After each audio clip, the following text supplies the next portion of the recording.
Joy can return even after seasons that felt long and heavy. Welcome to HisTime365. Today is day 186, and we're reading Psalms 126 through 128. These chapters reflect restoration, blessing, and the goodness of walking in God's ways. The joy of restoration and the blessings of family. Have you ever experienced a moment of sheer joy after a long season of struggle? In today's summary, we delve into Psalms 126 to 128, which beautifully capture themes of restoration, joy, and the blessings of family. These psalms remind us of how God's faithfulness can transform sorrow into joy, and how our families play a crucial role in our lives. Starting with Psalm 126, we find a group of exiles returning to Zion, filled with joy and amazement. They had been through a long period of captivity, and now, as they return, they are overwhelmed with happiness. The psalm opens with the imagery of a dream fulfilled, as the people declare, "When the Lord turned again the captivity of Zion." Psalms 126, verse 1. This line captures the essence of their newfound freedom. Imagine standing in the place that once felt foreign and now being able to call it home again.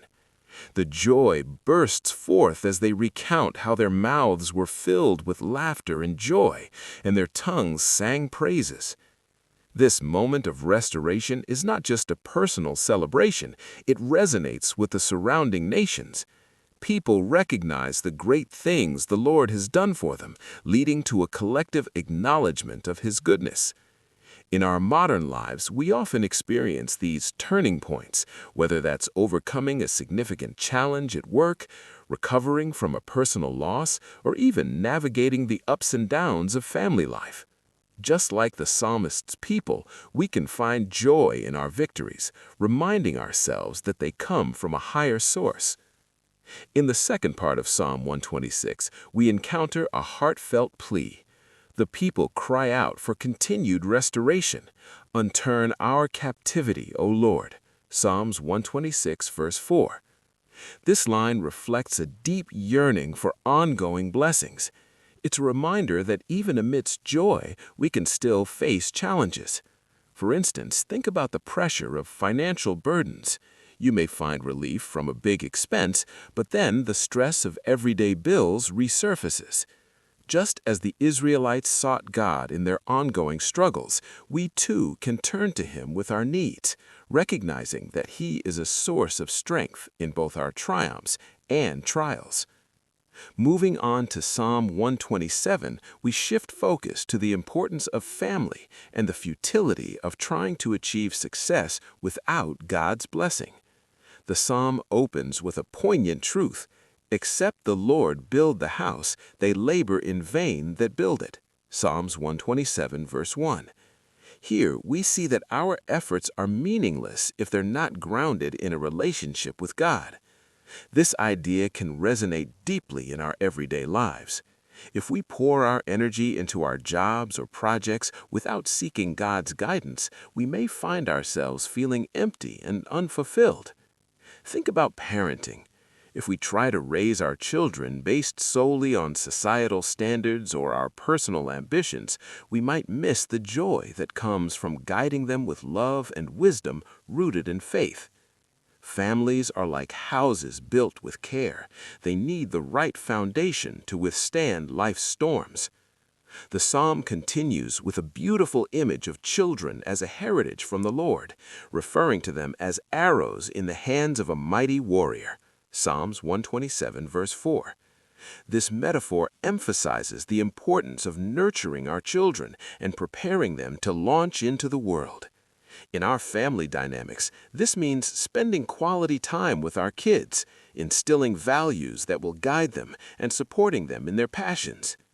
As the psalm concludes, it reminds us that those who trust in the Lord will be blessed. It's a reminder that peace comes from aligning our lives with God's will. In a world filled with distractions, social media, work demands, and personal ambitions, seeking God first can lead to a more fulfilling family life and deeper connections with those we love. Finally, Psalm 128 wraps up our journey through these Psalms with a blessed vision of family life. It starts by declaring, "Blessed is everyone that feareth the Lord." The psalm paints a picture of a happy home where hard work, respect, and faithfulness prevail. There's a strong emphasis on the joy that comes from living according to God's principles. Imagine a family dinner where everyone shares their day, laughter fills the air, and stories are exchanged. In this space, love and respect flow freely, creating a nurturing environment. This psalm shows how the fear of the Lord contributes to the overall happiness and stability of a home. It's a gentle reminder that God honors those who honor Him. As we reflect on our own lives, let's consider how we can cultivate this blessed atmosphere at home. It can be as simple as setting aside technology during family meals, sharing moments of gratitude, or engaging in prayer together.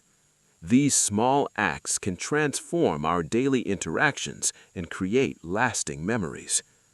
In conclusion, Psalms 126 to 128 are not just ancient texts, they are practical guides for our lives today.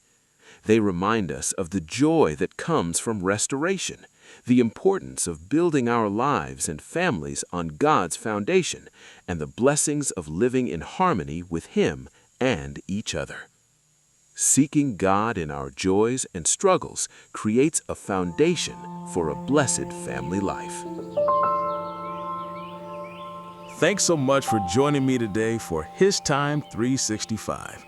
Remember, today's reading is Psalms 126 through 128, so be sure to spend some time with those verses during your quiet time. Tomorrow, we'll be diving into Psalms 129 through 131, so feel free to read ahead if you'd like to prepare. If you enjoyed this time together, don't forget to like, subscribe, and tap the bell so that you never miss a day on this journey. I'll see you back right here tomorrow for day 187. Until then, stay encouraged, and thank you for giving God His time today.